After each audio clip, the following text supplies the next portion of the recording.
GE142 Curves and Earthworks, Module 5 Spiral Curve and Super Elevation. Welcome to the fifth module of this course. So for this lesson, we will be discussing what is spiral curve, super elevation, and their applications. So by the end of this module, you should be able to understand what is a spiral curve, understand the impact factor and super elevation, and solve problems involving spiral curves and impact factor and super elevation. So spiral curve is the last type of curve dun sa mga na-discuss natin ng mga among those horizontal curves. Now spiral curves is based on varying radius. So the spiral curve is a curve with varying radius used on railroads and some modern highways. So it provides a transition from the tangent to a simple curve or between simple curves in a compound curve. So ito yung figure ng simple curve. So from the start of the curve hanggang dun sa end, iba-iba yung present na radius na ginamit.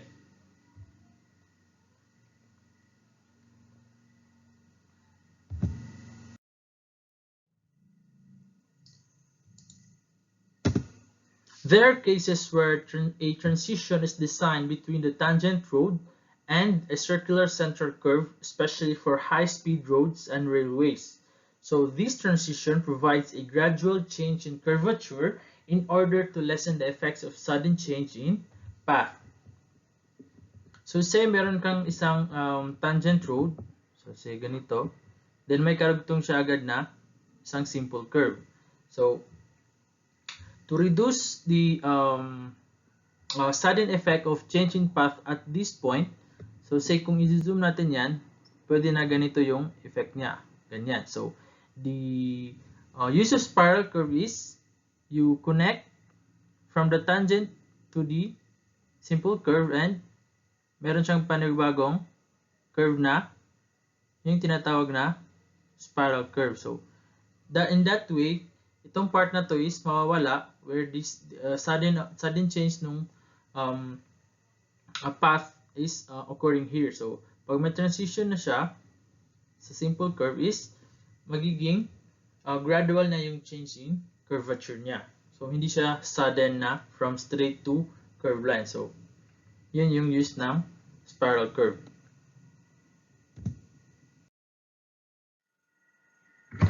So rate of change of normal acceleration. So from physics, the curvilinear kinematics, normal acceleration is also called radial and centripetal acceleration. So it is the component of the acceleration of a particle moving around a curve along the radius of curvature directed toward the center or curvature. So if you have an object or body moving in a circular path or curved path, meron siyang dalawang component ng acceleration. First acceleration is the tangential acceleration, and next is the normal acceleration, ito, where it is directed toward the center ng curve na yon. So that means center seeking, meaning this normal acceleration is pointed toward the center of the curvature.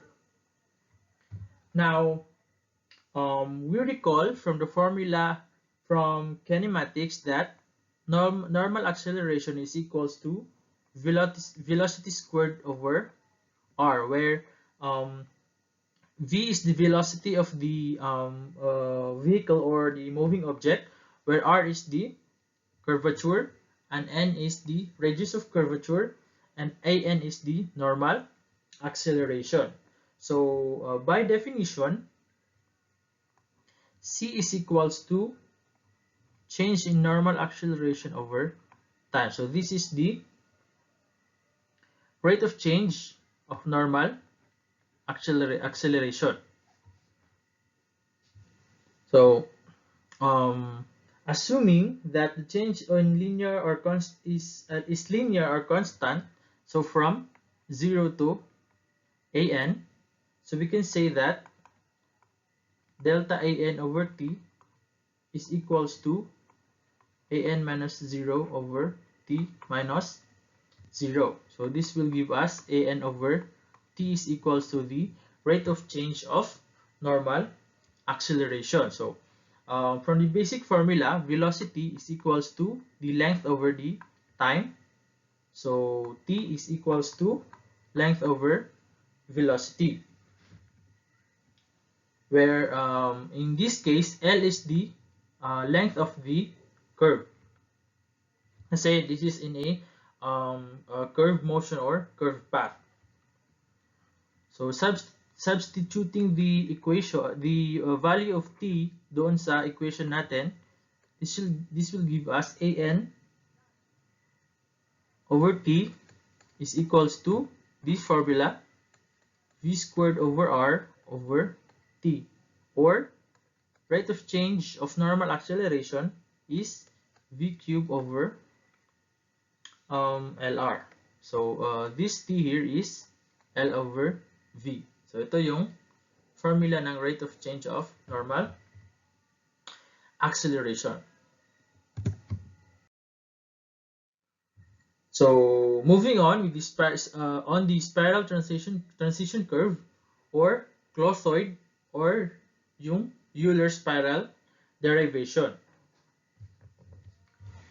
So a clothoid or Euler spiral is the most ideal transition curve.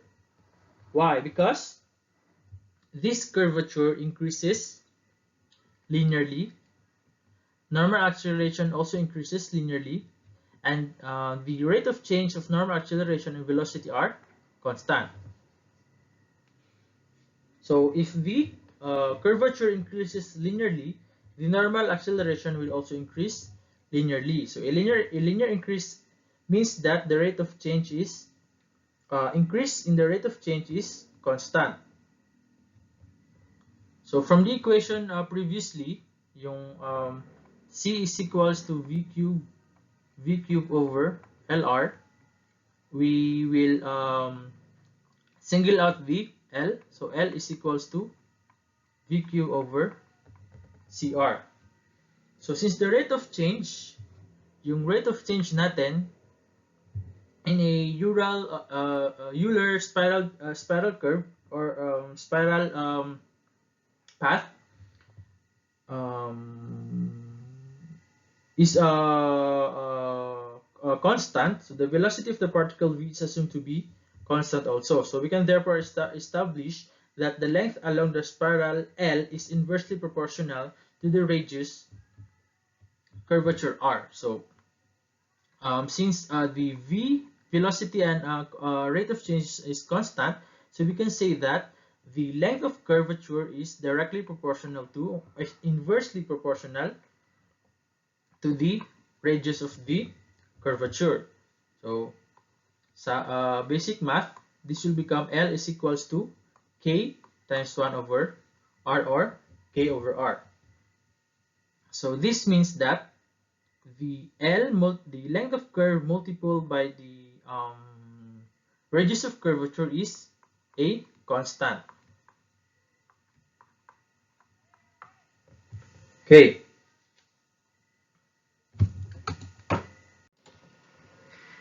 So setting L as the is equal to Ls or the length of spiral, and R or RC is equals to the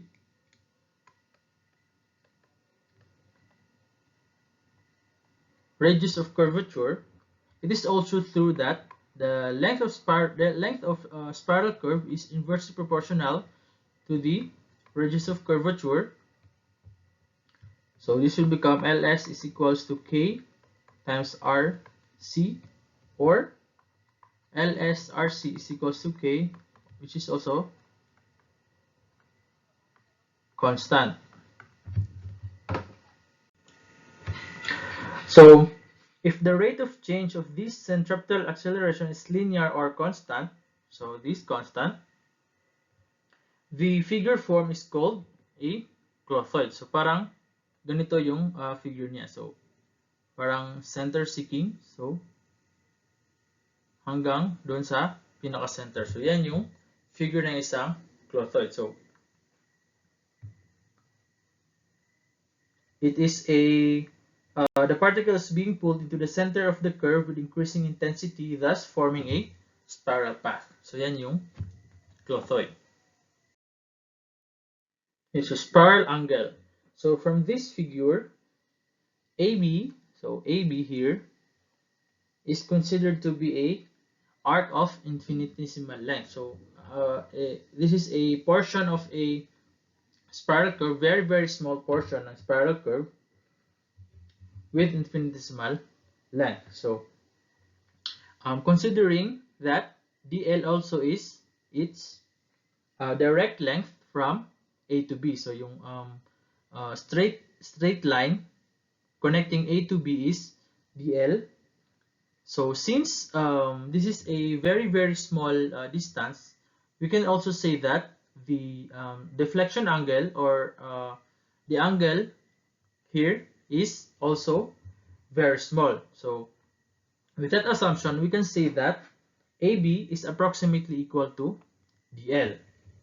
So based on the arc formula, S is equals to R theta. So from the previous na-discuss natin. So if you have an arc here, so the length of arc is the the product of the radius and the interior angle. So that is the length ng arc na yan. So we can also say that, so given na merong d theta here, interior angle, and meron siyang radius, so we can say that dl is equals to r d phi. So this is true dun sa differential na values or very small values. So rearranging, d phi is equals to dl over r. So based on the previous slide natin, where r times l is equals to k, where r is equals to k over l. So substituting r to the formula, so d phi is equals to dl over k over l. So d phi is 1 over k l dl. Okay, so we by integrating indefinitely, so this is constant, so this will give us phi is equals to 1 over k, the integral of l is l squared over 2 plus constant c. So since it has been established that k, so from the previous formula natin, our slide, we have established that k is equals to lr, yung mga variables, or the length of curve multiplied by the length of spiral multiplied by the radius of curvature. So we can also say that phi is equals to 1 over lsrc multiplied by l squared over 2 plus c. So phi is equals to l squared, so simplifying the equation, 2 ls rc plus c.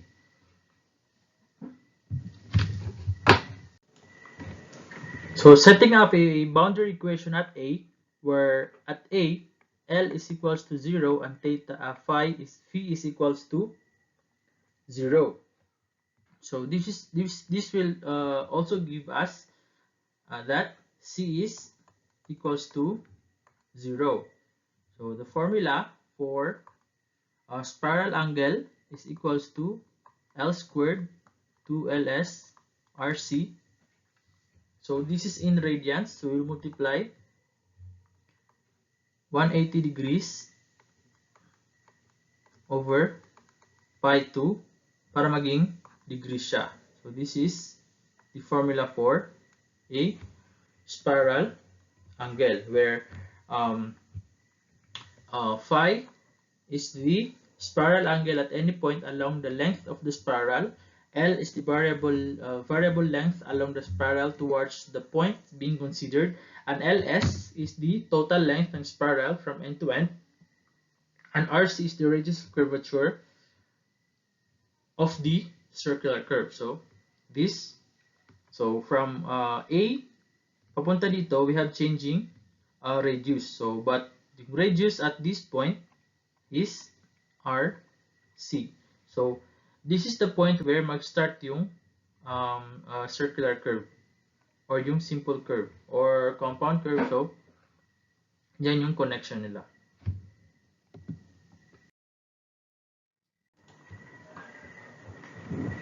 So now we solve the offset distance x. So considering the shape formed by ABCD, so for a very small value, we can say that we can form this shape here, given na meron kang angle. So sine phi is approximately equals to dx dl. So this is dx and dl. So for a very small values ng phi, we can say that sine theta is equals to sine phi is equals to phi itself. So substituting the equation, the spiral angle, so spiral angle is equals to L squared over 2RCLS is equals to dx dl. So dx, since hinahanap natin yung offset distance x, is equals to L squared dl over 2RCLS. So integrating the both equation, okay, so we can have this is x is equals to RCLS is constant, so pwede natin siyang ilabas. So the integral of L squared over 2 is L cubed over 3 times 2 is 6 RCLS plus C. So from the figure, when L is equals to 0, say at point A, where L is 0, X is also 0.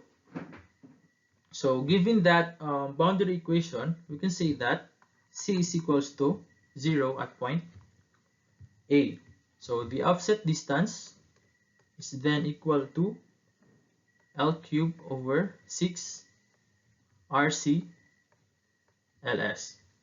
So where X is the offset distance at any point along the spiral, L is the variable length along the spiral, and LS is the length of the spiral from end to end, and RC is the radius of the curvature.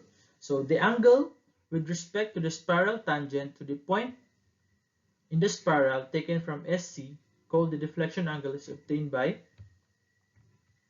I is equals to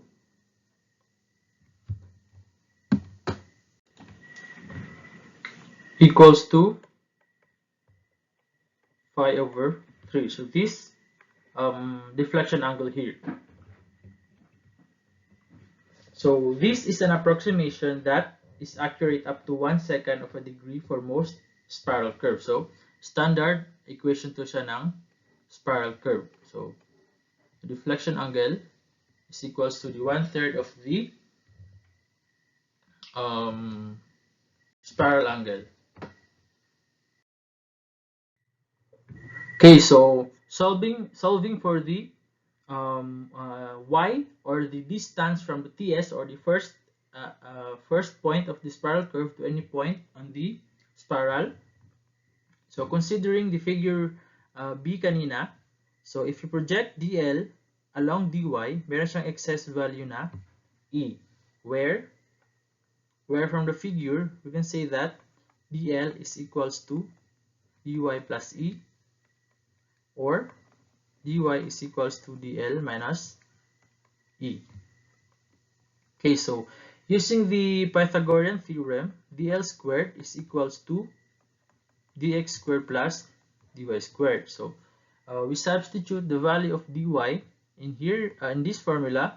So we will have dl squared is equals to dx squared plus dl minus e quantity squared. So magiging dl squared is equals to dx squared plus dl squared minus 2e times dl plus e squared. So note that for a very small value of phi, e squared is equals to 0. So for a very small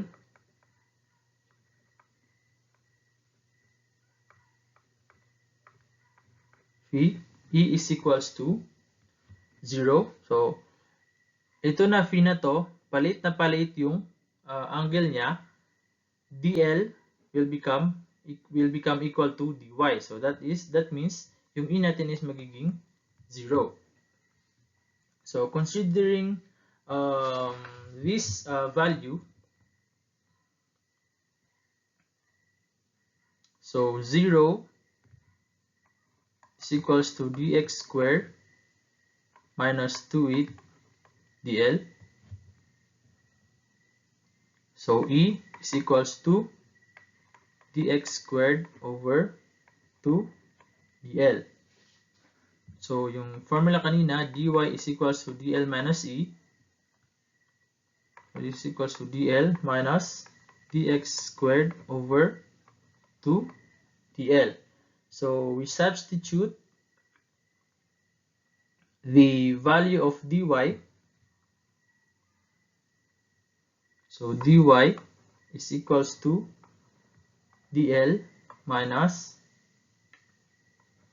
yung dx kanina. So this is the value ng dx squared. So L squared dl over 2 RC 2 RCLS. So yung value ng offset distance natin squared over 2 dl. So we integrate yung equation natin. So if you simplify this equation, magiging L4 dl over 8 RC squared LS squared. So this will give us y is equals to L minus L to the power of 5 over 40 RC squared LS squared. So this is the distance from TS to the any point on the spiral.